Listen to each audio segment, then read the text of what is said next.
104.3 in L.A. This is The Herd. Wherever you may be and however you may be listening, live in Los Angeles, iHeartRadio, Fox Sports Radio, and FS1. Joy Taylor's joining me. I'm not into these polls on the internet, but I'm going to do one. Nothing in the world is right anymore. I don't understand. Everything in the world I thought was true isn't true. I have just been told by Ross, and he's my digital guy, our digital guy. He comes over and he goes, I hate Kevin Durant. I'm like, who hates Kevin Durant? I've been trying to tell you this all show, Colin. People hate Kevin Durant. There was most of Kevin Durant's career, he has, I don't want to say been given a pass, but all of the attention and critiques and, hard coverage has been given to LeBron. So most of his career... So Kevin Durant hasn't been given the love he deserves. He's been given lots of love. And then he chose to go to Golden State, who a lot of people hate because people hate dynasties. They hate winning if you're not a part of the winning. And he joined a 73-19 minutes, won 2 championships and 2 finals MVPs. So people feel like he took the easy way out. So if he walked down the street, if I was walking down the street, and here came Kevin Durant out of a pizza place, people would go, boo, I hate you. I think they would go like, oh, my God, Kevin Durant, will you sign me? Most people would say, oh, my God, it's Kevin Durant. Can you take a picture? Can you sign my shirt or whatever? But there are a lot of people that don't like Kevin Durant. Okay, let's make a guess. I'm going to do a poll. Ross, if you're listening, do a poll. I'm just going to put up Kevin Durant. Love him, hate him. Are we putting this on the Vortex of Insanity? We're putting this on Twitter? Yeah. Yeah. Okay, so. What's your guess?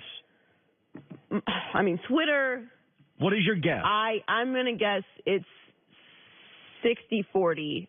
Well, that's nothing then. So then he's not really hated. No, I mean, that's quite polarizing.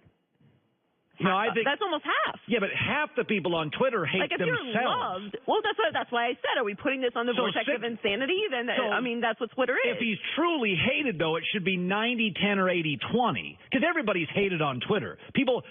So if 60-40 tells me... So you feel like it should be higher? Well, if like to your point, if everybody... Or to KD's point, if everyone hates him. If everybody hates him, then on Twitter, which is just a vortex of hate, he'll be a 90-10. You could have a point there. Okay, so maybe on Twitter, I'll go 75 then. You've talked 75-25.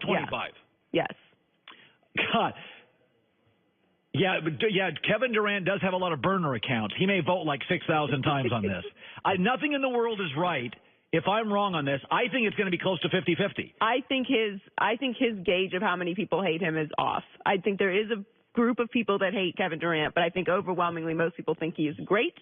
And I think overall, down the road, most people are going to think he made the right decision. Okay, so go to my Twitter account. They're going to put it up here in a couple minutes. I think it's going to be 50-50. I think people love Kevin Garnett, and everybody else thinks he's hated. Ross just came up to me and goes, yeah, I hate him. And I was like, you're not even hateful. Okay, coming up tonight on Fox, Vikings-Rams going to be great. 15 minutes, Hall of Famer Rod Woodson says slow down on all this Baker Mayfield stuff. But last Thursday, let's be honest, Baker Mayfield was a star. And this is how big of a star Baker's teammate, Rashard Higgins, thinks he'll be right here. Baker might be the next big thing, and he might be on the LeBron wall, what I like to call it. You feel me? So I'm excited to see what he can bring to the team. Nothing but good things. Here's an amazing thing about Baker Mayfield. He is already top 10 in NFL jersey sales. Why is that a big deal? Folks, he hasn't started a game yet. Everybody else on the list, has started games. Tom Brady, Julio Jones, Odell Beckham, Luke Kuechly. But the Jets and the Browns got a TV rating about a week ago, and it was shocking to me. It was a shocking TV rating, and it wasn't about the Jets, and it wasn't about Sam Darnold. It was a Baker Mayfield TV rating. And I always try to be a consumer when I do my show. What do I care about? And so when I drive into work in the morning, what interests me? I want to be a viewer. I want to be a listener. I don't want to think like me. I want to think like you.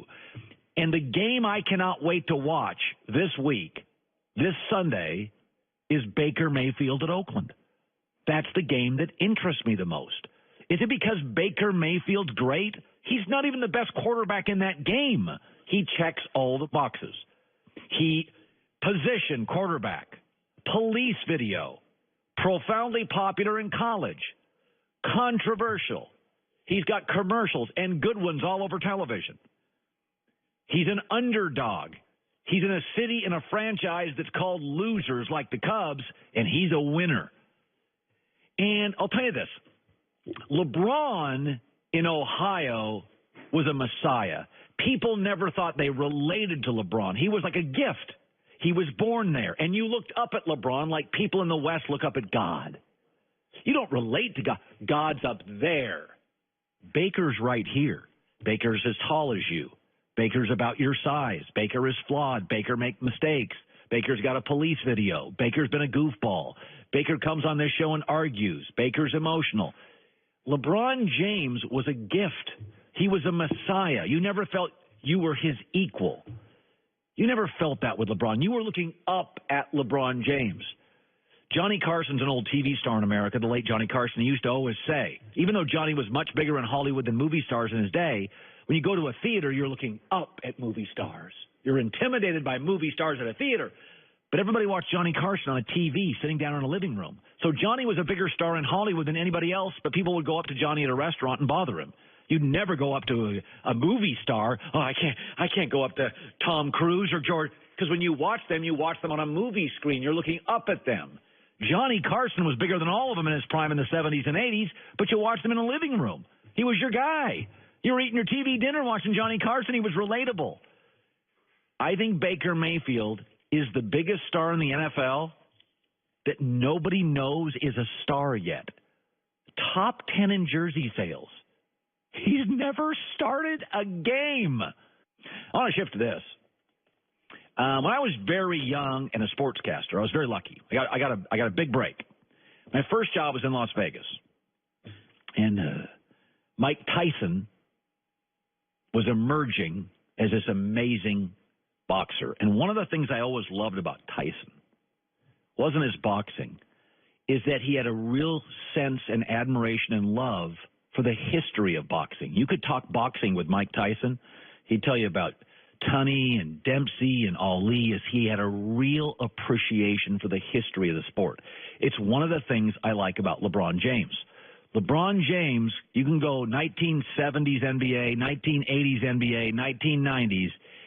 He is calculated. He knows NBA history. He appreciates it. He's very smart. So LeBron James said yesterday, I don't need preseason games to get ready. I'm not going to be playing in preseason games. I'm going to talk to Luke Walton about that. I'm not going to be doing preseason games. And as I've told you many times, LeBron also hates practice. Now, why is this? Because LeBron understands history. And Larry Bird should have played 4 more years. But Larry Bird was a gym rat. And his legs gave out. And Kobe Bryant was a gym rat. And would practice and practice and practice at a high level. And his body wore down. And Michael Jordan partied like crazy. Cigars, steaks, late night card games. And his body deteriorated.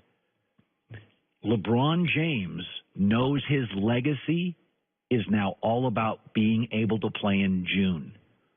It is not a coincidence in the last 6 years, as LeBron has hit the back 9 in his career, that every January his teams are struggling. He doesn't practice anymore. He doesn't want to practice. He doesn't want to be playing preseason games. And you can yell at LeBron for that.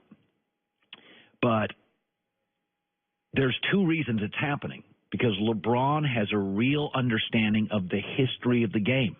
And he has watched his idols and his contemporaries fall apart because they over-practice. They play in games that don't matter.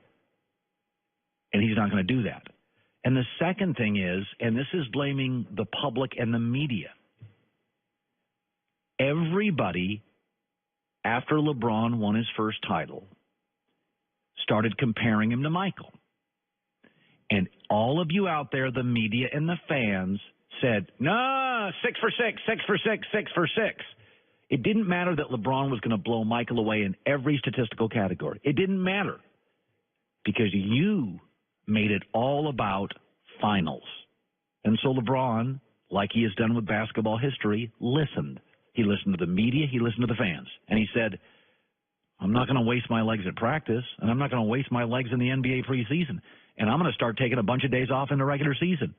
He did it because of you and his appreciation for history. The Lakers, I believe, will win about 47, 48 games, but they won't be very good in October, November, and December. LeBron spends $1 million a year on his body. Eats, sleeps, rests, doesn't practice. He is seeking a career extension. And when he said that yesterday, I'll be ready for June. I'm not going to do preseason. That's his appreciation for the game and watching stars deteriorate, Kobe, Bird, MJ. And it's also listening to you. Because we're the ones that kept saying 6 for 6. June's all that matters. All that matters is finals. We don't care. And LeBron's like, all right, you're right. I'll be ready for June. Coming up next, Rod Woodson, Rams, Vikings tonight. He says, cool it big time on Baker Mayfield. And the 5 guys in the NFL that you don't talk about, the 5 greatest NFL players that get next to no love from the fans. We talk about Simply Safe Home Security, started by a bunch of guys who got robbed in college and said, you know, we don't have the money to buy a security system. Why don't we create one? They did. It's worth over $1 billion. We've been around these guys for a long time. It protects over 2 million people. Simply Safe is comprehensive protection, home, round-the-clock pro monitoring, and police dispatch. You get protection against fires, leaks, intruders, burst pipes. And it keeps working during power outages, down Wi-Fi, even if somebody smashes your keypad. It's easy to use and incredibly intuitive. With Simply Safe, no contracts or hidden fees, and 24/7 monitoring under $15 a month. CNET, PC Mag, and the Wirecutter, all named Simply Safe, their top pick for home security. And right now, order it. My listeners get free shipping and free returns.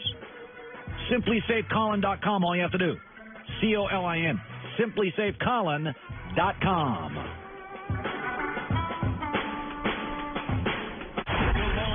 Charging to Manhattan. The face off.